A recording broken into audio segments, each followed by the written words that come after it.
Olá, olá, oitavo ano, bem-vindo a mais uma aula de biologia. Hoje, sexta-feira 13. Segura aí as crendices, mas geralmente sexta-feira 13 a gente associa mais a terror. Mas a aula de hoje não vai ser aterrorizante, não. Ela é continuidade do nosso último assunto visto aí na sexta-feira da semana passada. Vamos aí continuar falando sobre o sistema imunológico ou sistema imunitário.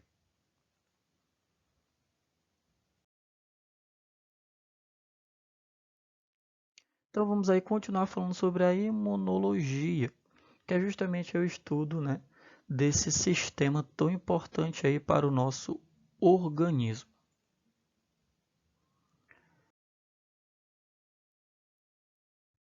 E aí, turma, vamos hoje falar aí sobre alguns fatos históricos relacionados aí às descobertas, né, que beneficiaram aí a nossa imunização. Então, olha só, Edward Jenner foi o primeiro no processo de criação da vacinação, que nós sabemos ser aí um fato importantíssimo, né? Graças à vacinação, nós conseguimos aí prevenir várias doenças. Logo, a compreensão da imunização e da proteção surgiu aí no final do século XVIII, bem mesmo antes de se conhecer os micro-organismos, quando foi criada aí por Lavoisier e Pasteur a teoria dos germes, que ocorreu aí no final do século XIX.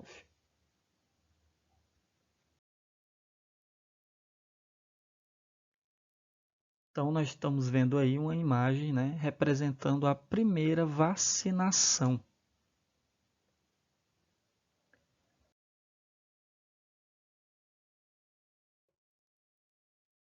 Já aí no século XIX, Robert provou que as doenças infecciosas eram causadas por micro-organismos patogênicos, ou seja, micro-organismos capazes aí de causar doenças.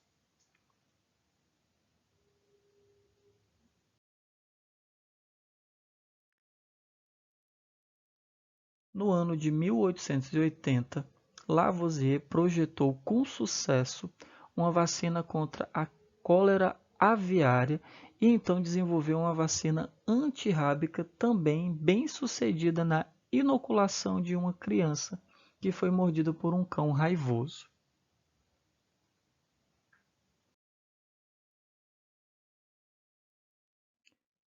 Já em 1888, von Bergen e, Kitasan, Ave Maria, toma, e Kitasato encontraram no soro de animais imunizados contra a difteria e o tétano substâncias neutralizantes específicas, as quais foram aí denominadas de anticorpos. E a gente já falou, né, sobre a definição, mas vamos dar aí uma revisada na aula de hoje também sobre o que seriam esses anticorpos. Eles demonstraram que a proteção contra estas duas doenças podem ser transferida passivelmente de um animal doente, imune, para outro animal normal, quando transferimos soro deste contendo estas moléculas chamadas de anticorpos. Assim, estava criada a soroterapia, a qual iniciou um processo de cura na medicina em crianças com difteria em todo o mundo. E na nossa aula da sexta-feira da semana passada, nós explicamos aí a diferença entre vacina e soro. Teve dúvida? Volta na aula lá da semana passada que ela ainda continua disponível no nosso site.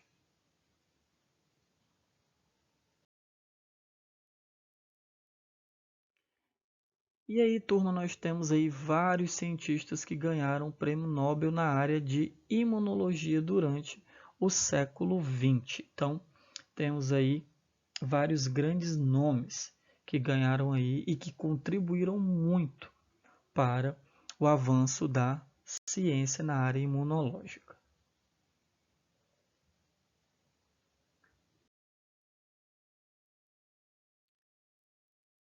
Já que estamos falando tanto de imunologia, então vamos aí definir o que seria. É o estudo das respostas do organismo que fornecem imunidade, ou seja, proteção às doenças. Ainda que o sistema imune seja muito complexo, certos componentes desse sistema são facilmente detectados, como, por exemplo, a presença dos anticorpos.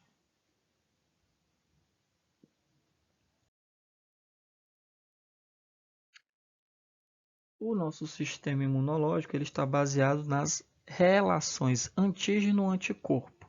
Vamos dar uma revisada. Antígeno são substâncias estranhas que induzem uma resposta imune por causar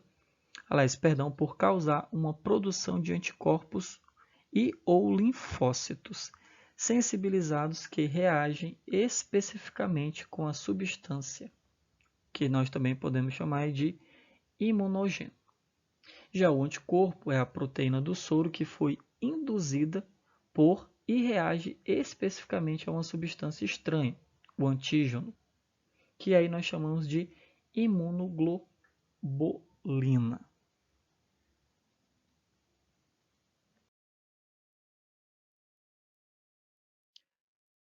A imunidade específica ela vai se caracterizar por 3 propriedades. Primeira, reconhecimento. Segunda, especificidade. E a terceira, memória.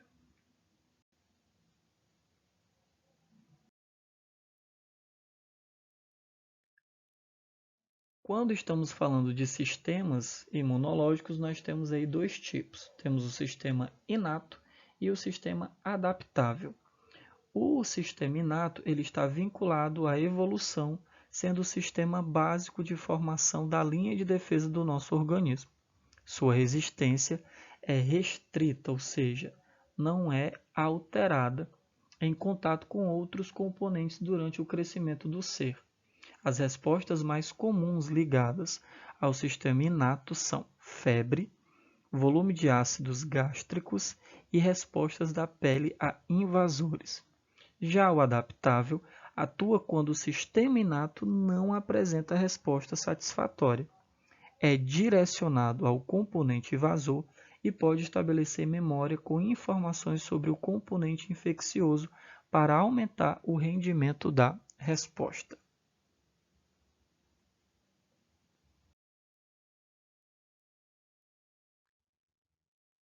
Já os principais tecidos e órgãos que estão associados ao sistema imune são linfócitos, que são as principais células responsáveis pela resposta imune, e aí ganha destaque dentro dessa área os linfócitos T, que estão aí associados à defesa contra vírus, fungos e tumores, e linfócitos B, que já estão aí mais associados a bactérias e toxinas.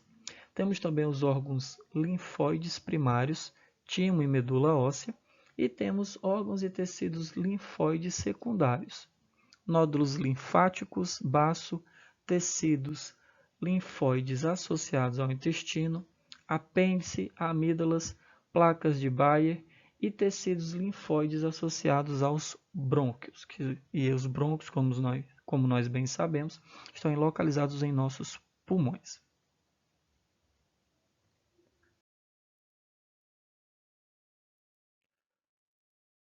No nosso sangue, turma, circulam 3 tipos básicos de células, todas elas produzidas na medula óssea. São estas células que estudamos através do hemograma, né, que é aquele exame de sangue para saber como é que está a quantidade, né, de células. E aí, por meio dessa quantidade, nós podemos detectar alguma coisa estranha aí no nosso organismo, como uma infecção, como uma anemia, dentre outros. Mas que células são essas? Hemácias, glóbulos vermelhos, leucócitos, glóbulos brancos e plaquetas.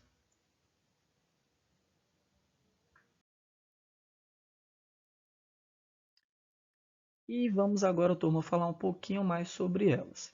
Os linfócitos são mais comuns no sistema linfático. Os 3 tipos principais são os linfócitos B, linfócitos T, que se dividem em auxiliares e citotóxicos, e natural killers. Então vamos entender. Os linfócitos B também são responsáveis pelo sistema de memória. Então, quando um determinado micro-organismo patogênico entra no nosso sistema, os linfócitos B vão memorizar aquela substância. Os linfócitos T auxiliares coordenam a resposta imune, enquanto que os linfócitos T citotóxicos destroem as células infectadas. E os natural killers são aqueles capazes, aquelas células capazes de matar o vírus, né? O micro-organismo aí patogênico.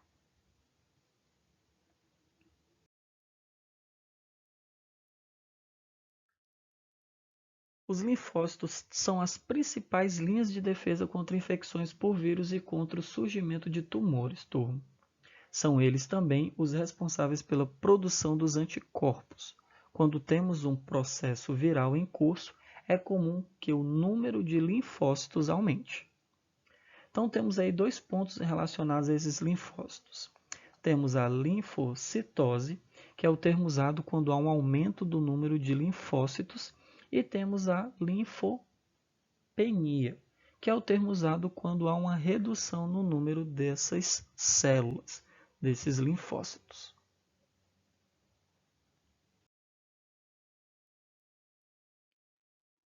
Então, olha que bela imagem, né? Aí vocês estão vendo os linfócitos em ação.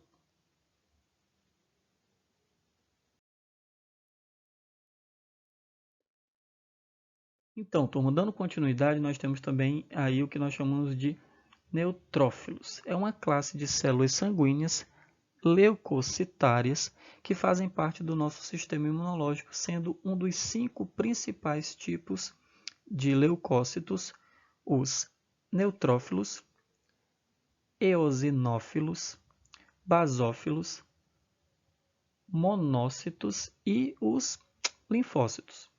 Então, eles estão envolvidos na defesa contra bactérias e fungos.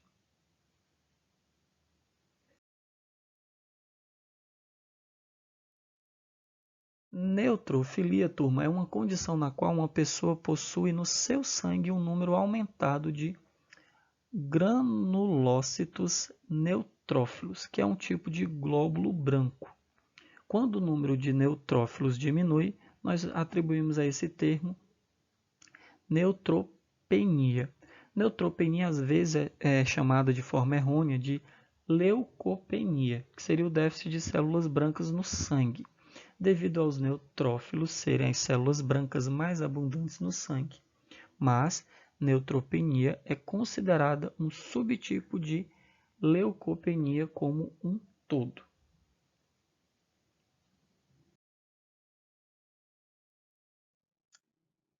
E aí vamos relembrar a fagocitose, que constitui o processo digestivo de muitos organismos unicelulares, mas também pode ser observada em células animais como os macrófagos do sistema imunitário, mecanismo de defesa contra bactérias, células cancerosas e outras partículas estranhas ao nosso organismo.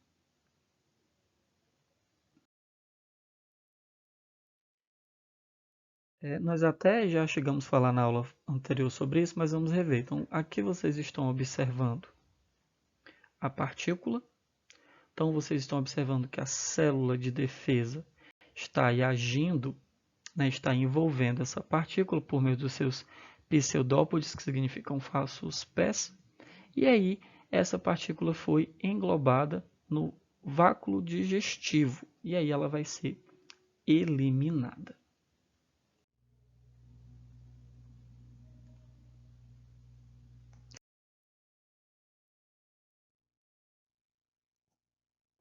Temos também, turma, a pinocitose, que constitui um processo semelhante no qual as substâncias que entram nas células são substâncias dissolvidas ou fluidos, ou seja, são líquidos, pelo que as vesículas pinocíticas são de menores dimensões. Esse tipo de transporte de material ocorre, por exemplo, no epitélio intestinal.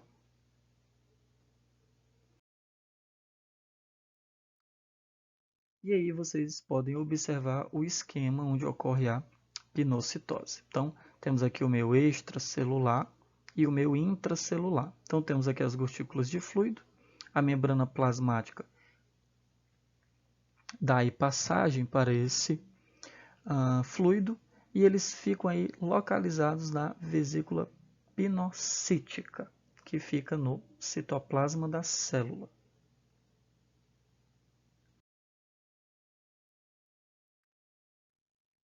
Segmentados ou bastões, turma, o que seriam esses? São os neutrófilos jovens, quando estamos aí infectados. Portanto, se você ouvir o termo desvio à esquerda, significa apenas que há um aumento da produção desses neutrófilos jovens quando o nosso hemograma aí está sendo analisado.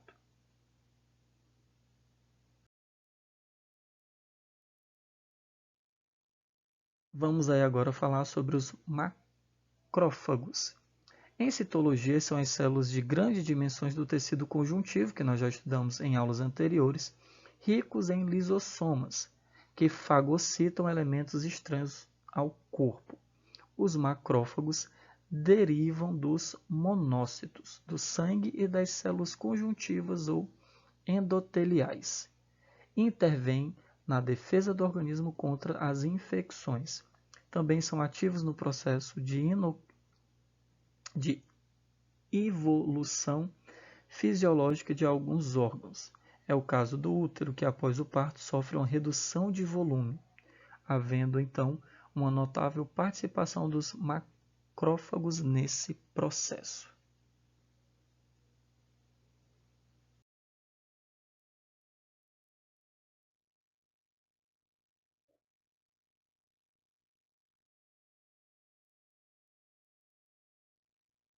Temos também, turma, o eosinófilos. Então vamos lá. Os grânulos eosinófilos geralmente são chamados de eosinófilos ou, menos comumente, acidófilos. São células do sistema imune responsáveis pela ação contra parasitas multicelulares e certas infecções nos vertebrados. Junto com os mastócitos, também controlam mecanismos que estão associados com a alergia e a asma.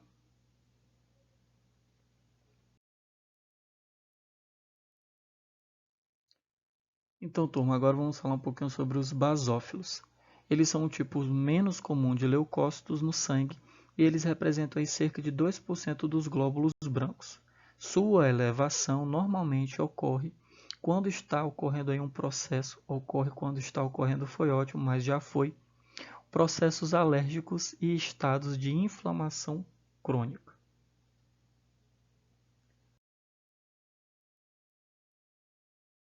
Temos aí também, turma, as plaquetas. Então prestem bastante atenção. As plaquetas são as células que estão responsáveis, estão associadas ao início do processo de coagulação. Então, quando um tecido de qualquer vaso sanguíneo sofre alguma lesão, o organismo rapidamente encaminha as plaquetas ao local para que ocorra então a coagulação do sangue e isso evita com que ocorra um estado chamado hemorrágico. E aí, turma, eu falando um pouquinho sobre esse ponto, como eu tive uma trombose, um processo trombótico no meu pulmão direito, eu estou tomando uma medicação e essa medicação ela interfere na coagulação do sangue, porque aí no meu caso essas plaquetas se formaram uma trombo, né, que são coágulos de sangue aí nos vasos sanguíneos. Então a gente vai falar um pouquinho mais à frente sobre algumas das doenças que podem atacar essa questão do nosso sistema imunológico, ok? Então, só para deixar aí o gostinho, certo? E como atividade, turma, vocês vão fazer justamente isso. Vocês já vão pesquisar doenças que estão associadas ao nosso sistema imunológico. Já dei a dica aí, trombose é uma boa dica, certo? Então, turma, bom final de semana para vocês e até a nossa próxima sexta-feira.